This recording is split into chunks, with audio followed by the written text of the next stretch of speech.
NDA கூட்டணியின் முதலமைச்சர் வேட்பாளர் தமிழ்நாட்டுக்கு யார் என்பது உங்களுக்கு தெரியும். எங்களுக்கு இழைக்கப்பட்ட அநீதியெல்லாம் தூக்கி எறிந்துவிட்டு தமிழ்நாட்டு நலனும் அம்மா மக்கள் முன்னேற்ற கழகத்தின் நலனும் முக்கியம் என்கிற ஒரே எண்ணத்தோடு மீண்டும் தமிழ்நாட்டில் அம்மாவின் ஆட்சி வர வேண்டும் என்பதற்காக நான் மீண்டும் முழு மனதோடு என்டிஏ கூட்டணிக்கு வந்திருக்கிறேன். பாரத பிரதமர் மோடி அவர்கள் மத்திய உள்துறை அமைச்சர் மாண்புமிகு அமித்ஷா அவர்கள் மூலம் தமிழ்நாட்டில் என்டிஏ கூட்டணியை பலப்படுத்தணுங்கிற முயற்சிக்கு உறுதுணையாக இருக்கின்ற விதமாக எங்களது பங்காளி சண்டையெல்லாம் தூக்கி ஓரமாக வைத்துவிட்டு விட்டு கொடுப்பவர்கள் என்றைக்கும் கெட்டுப்போவதில்லை என்கிற சான்றோர் மொழிக்கு ஏற்ப எல்லாவற்றையும் மறந்துவிட்டு அம்மாவின் ஆட்சியை மீண்டும் தமிழ்நாட்டில் அமைக்க வேண்டும் என்பதற்காக 2021 மாண்புமிகு அமித்ஷா அவர்கள் எடுத்த முயற்சி அன்றைக்கு முடியாமல் போனதால் இன்றைக்கு தமிழ்நாட்டை வாட்டி வதைக்கின்ற திராவிட மாடல் என்கிற பெயரில் நடக்கின்ற இந்த திராவக மாடல் ஆட்சி, கஞ்சா மாடல் ஆட்சியை முடிவுக்கு கொண்டு வருவதற்காக மீண்டும் நாங்கள் என்டிஏவில் இணைந்திருக்கோம்.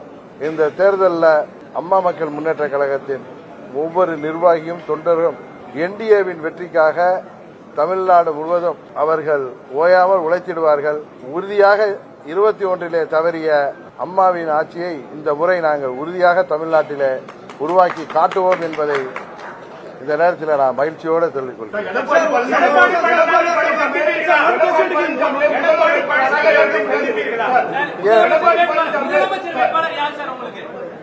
என்டிஏ கூட்டணியின் முதலமைச்சர் வேட்பாளர் தமிழ்நாட்டுக்கு யார் என்பது உங்களுக்கு தெரியும்.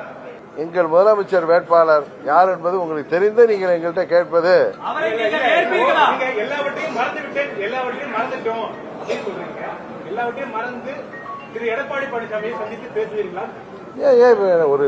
நாங்க தமிழ்நாட்டு நலனிலையும் அம்மா மக்கள் முன்னேற்ற கழகத்தின் நலனில் அக்கறையோட நாங்கள் விட்டு கொடுத்து எல்லாவற்றையும் மறந்துவிட்டு, அதாவது எங்களுக்கு இழைக்கப்பட்ட அநீதியெல்லாம் தூக்கி எறிந்துவிட்டு தமிழ்நாட்டு நலனும் அம்மா மக்கள் முன்னேற்ற கழகத்தின் நலனும் முக்கியம் என்கிற ஒரே எண்ணத்தோடு மீண்டும் தமிழ்நாட்டில் அம்மாவின் ஆட்சி வர வேண்டும் என்பதற்காக நான் மீண்டும் முழு மனதோடு என்டிஏ கூட்டணிக்கு வந்திருக்கிறேன்.